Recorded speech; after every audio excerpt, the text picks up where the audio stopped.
pie chart is very important when you are looking at the distribution of your measure across different categories. All right.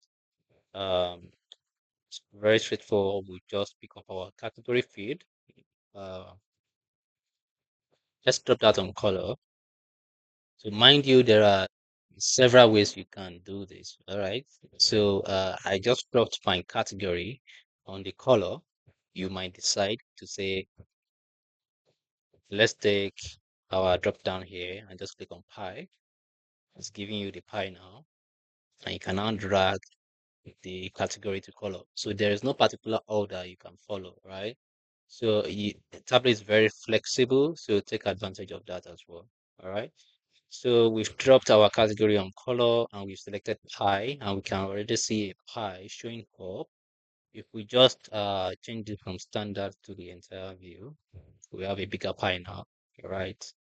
However, we can see that these are equal, so there is no difference in size. And the how a pie chart works is for it to give us different segments. Now we are able to tell which one is bigger slice of pie and smaller slice of pie, right?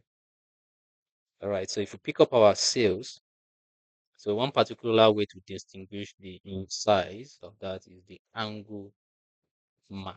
All right, so in our mass card, we have an angle card there. So that's one we want to take advantage of. So whichever metric we are trying to look at, so if it's the sales, quantity, or profit, let's look at the sales. We are going to drag that to the angle.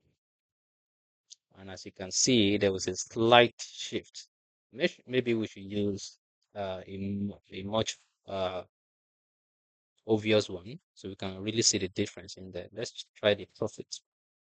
So drag profit to angle right there. So we can see immediately that technology is taking chunk of the sales right here.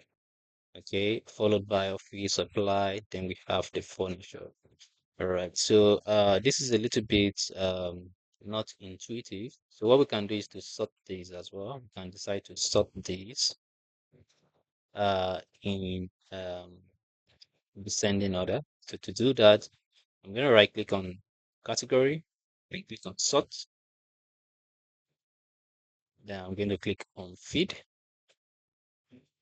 Let's click on profit. So you can see it's already on profit and we are grading as sum. Then I'm going to say descending, and you can see there's a flip there. So right now we are looking at the highest one in technology, followed by office supply, then we have furniture. All right, so it's very simple. It's simple as pie, right? All right, so I'm going to name this as pie. All right, so moving forward, we look at our scatter plots. All right, so scatter plots, on the other hand, scatter is it double T, scatter plot.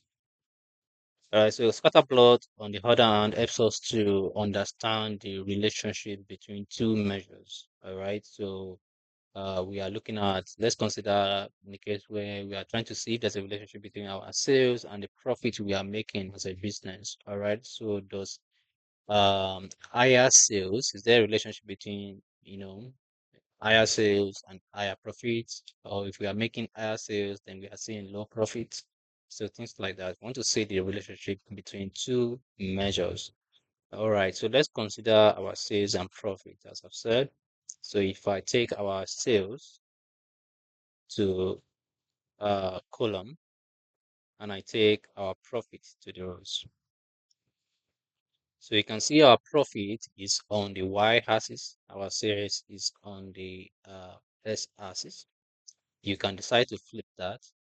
All right, but in this case here, we want to see as our sales is moving from 0 up to increasing to 200,000 or so, or millions, is our profit also increasing? That's what we'd like to see. That's the whole purpose of scatter plots, right? To spot if there is a relationship. All right. Okay.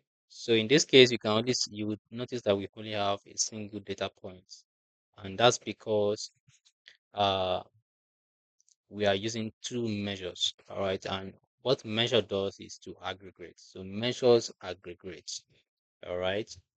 For us to see more data points, we need to you know give a new level of detail to this to see more granularity. All right, we need a dimension to see more level of details to this. All right, so you can decide which dimension to use in this case. So for instance, if we decide to use the category as our level of detail or granularity, dragging category to detail on the marks card, you will now see that we have three data points before, because if you remember in our category, if I open a new sheet right here and drag category to rows, our category only consists of furniture, office supply, and technology. Those three. So going to our scatter plot, that's why we have 3 points. So technology, office supply, and furniture. All right. It's difficult to spot anything right here. Okay. Yeah, we could say here it's just a single point, right? Sales is at 750 plus thousand, right? But we can only see profit at 20K, all right, which is pretty low.